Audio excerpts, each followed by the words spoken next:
اپنی چاہت کے بجائے ان کی ضرورت کے مطابق کرنا چاہیے۔ ان کو جو ضرورت ہو ان کی اس ضرورت کو پوری کرنا یہ حقیقت میں خدمت ہے۔ ان کو ضرورت ہے دودھ کی، ان کو ضرورت ہے دواؤں کی، ان کو ضرورت ہے صفائی کی، ان کو ضرورت ہے اور اپنی دیگر ضروریات کی،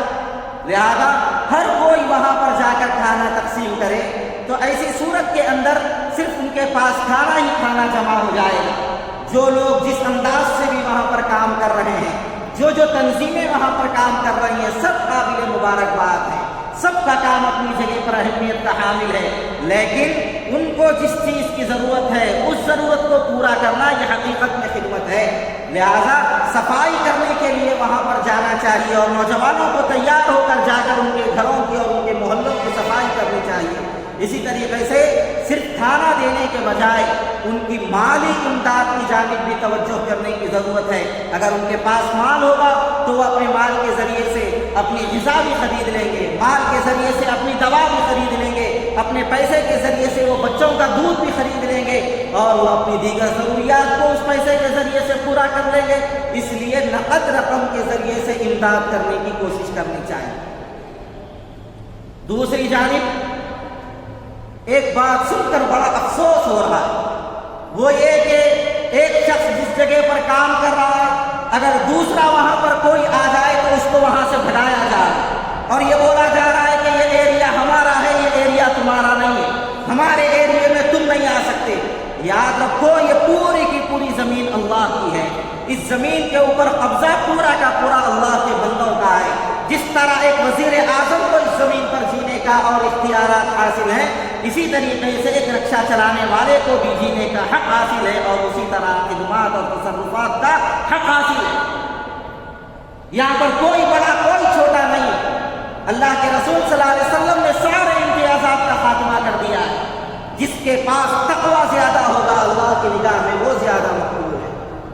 سرکار نے فرما دیا کسی گورے کو کالے کے اوپر فوقیت حاصل نہیں، کسی عربی کو عجمی کے اوپر فوقیت حاصل نہیں، کسی پڑھے لکھے کو ان پڑھ کے اوپر فوقیت حاصل نہیں۔ اگر فوقیت حاصل ہے تو تقوی کی بنیاد پر فوقیت حاصل ہوگی۔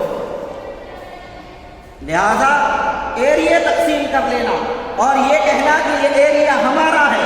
یہاں سے تم چلے جاؤ، یہاں پر تم نہیں آ سکتے، ارے ایریے تو کتوں کے ہوتے ہیں، علاقے کتے تقسیم کرتے ہیں، انسان کو نہیں تقسیم کرتے ہیں۔ انسان کے دل کے اندر تو وسعت ہوتی ہے، وہ اپنے دل کے اندر کشادہ جگہ رکھتا ہے، وہ دشمن کو بھی اپنے پاس بٹھاتا ہے، وہ پرائے کو اپنا بناتا ہے۔ جس دل کے اندر اتنی جگہ نہیں ہے اس دل کو اپنے اندر وسعت پیدا کر لینا چاہیے اور لوگوں کو اپنا بنانے کی کوشش کرنا چاہیے۔ یہی انسانیت۔ اصل میں ٹکراؤ اس لیے پیدا ہو رہا ہے کہ نیتوں میں فتور ہے۔ اتنی دینی تنظیمیں کام کر رہی ہیں، آپ نے نہیں سنا ہوگا ایک تنظیم دوسری تنظیم سے ٹکرائی۔ یہ سیاسی تنظیمیں اور سیاسی جماعتیں آپس میں ٹکرا رہی ہیں، اس کی بنیادی وجہ یہ ہے کہ دونوں کی نیتوں میں خلوص نہیں۔ وہ آ کر یہ تاثر دینے کی کوشش کر رہا ہے کہ میں پوزیشن میں نہیں ہوں، اس کے باوجود بھی میں نے لوگوں کے درمیان آ کر حالات کا جائزہ لیا ہے، اور یہ جو پوزیشن میں ہے وہ یہ گمان کر رہا ہے کہ اگر وہ یہاں پر آئے گا تو ہماری پوزیشن کے اوپر اثر پڑ جائے گا۔ لہذا دونوں کی نیتوں میں فتور ہے، اس بنیاد پر ٹکراؤ پیدا ہو رہا ہے۔ جب نیتوں میں فتور ہوگا اللہ تعالیٰ خدمت خلق سے محروم کر دے۔ اب ربیع الاول کا مہینہ چل رہا ہے، لوگ اس وقت سرکار دو عالم صلی اللہ علیہ وسلم کے نام پر بہت زیادہ اپنا مال خرچ کرتے ہیں، اور سرکار کے نام پر مال خرچ کرنا چاہیے، جان بھی اگر دینی پڑے تو بھی کم ہے، لیکن غیر ضروری چیزوں میں، لغویات اور فضولیات میں اپنا پیسہ لگانے کے بجائے اپنے پیسوں کو ضرورت مندوں کی ضرورت کو پورا کرنے میں لگائیے۔ جن جن علاقوں میں تباہی آئی ہے ان تباہیوں کو دور کرنے اور جو وہاں پر نقصان ہوا ہے اس نقصان کو ختم کرنے کے اندر اپنا مال لگائیے۔ اس سال اپنے گھر اپنی گلیوں میں پھریرے لگانے کے بجائے، لائٹنگ لگانے کے بجائے، جھنڈیاں لگانے کے بجائے، ماڈلز بنانے کے بجائے، جلسے کرنے کے بجائے اس کی جو رقم ہوتی ہو وہ رقم جمع کیجیے۔ ایک جلسے میں 30,000 روپئے کا خرچ ہو رہا ہے، وہ سارے کے سارے ساری رقم جمع کیجئے، 40,000 50,000 روپے جمع ہو رہے ہیں، وہ جمع کیجئے اور وہ جمع کی ہوئی رقم لے جا کر جس کا مکان گر چکا ہے اس کو مکان بنا کر دیجئے، جس کا سامان بن چکا ہے اس کو سامان خرید کر دے دیجئے، جو اپنی غریب بچی کی شادی کے لیے جہیز کا سامان جمع کر کے رکھا تھا اس کو وہ سامان دلا دیجئے، ان کی ضرورتوں کو پورا کیجئے۔ یہ حقیقت میں خدمت ہوگی، اللہ بھی خوش ہوگا، رسول اللہ صلی اللہ علیہ وسلم بھی خوش ہو جائیں گے، اور جن لوگوں کی آپ امداد کریں گے ان کے دل سے دعا کیجیے۔ اگر آپ نے اس طرح کا کام نہیں کیا بلکہ آپ ادھر پھریرے لگاتے رہے، ادھر لائٹنگ لگاتے رہے، ادھر ماڈل بناتے رہے اور ادھر ڈیجوں میں نعتیں بجاتے رہے، تو کل قیامت کے دن اگر اللہ تعالیٰ پوچھ لے اور یہ کہے کہ وہاں پر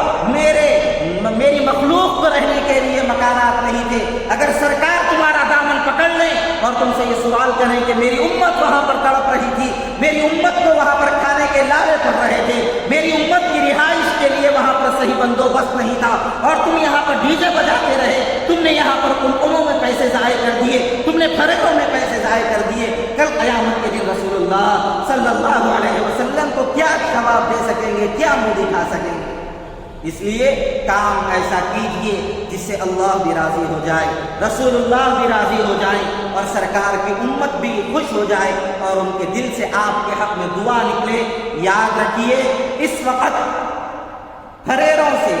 اور لائٹنگوں سے بستیوں کو سجانے کے بجائے سرکار کی امت کے اجڑے ہوئے گھروں کو